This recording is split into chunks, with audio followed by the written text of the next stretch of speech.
La decisió de l'Ajuntament de València de substituir 1.400 moreres ha suscitat certa polèmica per part de l'oposició, sobretot del Partit Popular, pel fet que s'inclou la tala de certs arbres. En aquest sentit, la regidora delegada de Parcs i Jardins, Pilar Soriano, va voler aclarir quin és el procediment exacte que s'ha de seguir.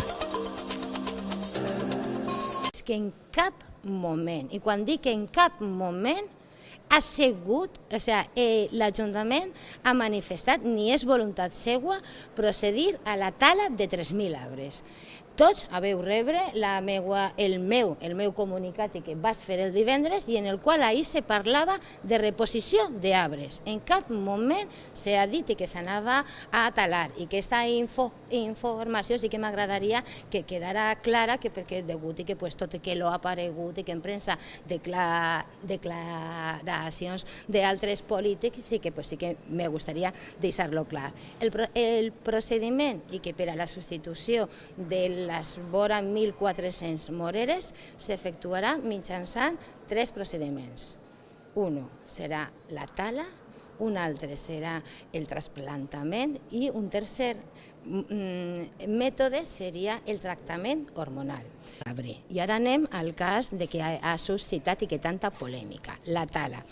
La tala només s'efectuarà en aquelles espècies que hagin superat en creces la seva mitjana de vida.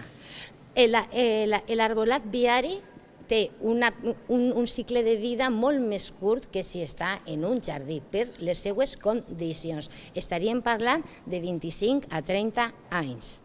Els exemplars que se van talar el divendres estaven al voltant d'entre els 40 i 50 anys de vida, per la qual cosa ja havien superat el seu cicle en creces.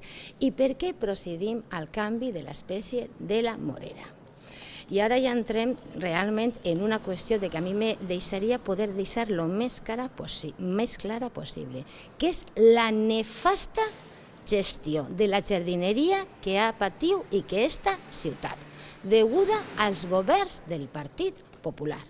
Estem parlant dels arbres que se van talar i que el divendres d'arbres que tenen més de 40 anys, una espècie que lògicament no és la millor que per les seues condicions que per a poder estar en la via pública. Primera errada, no se seleccionen les espècies més sostenibles, però sostenibles i que des del punt de vista de la gestió de la pròpia vida de l'arbre. Nosaltres no volem talar arbres, ni Joan, ni jo, ni cap membre del govern, però a vegades cal fer aquestes actuacions.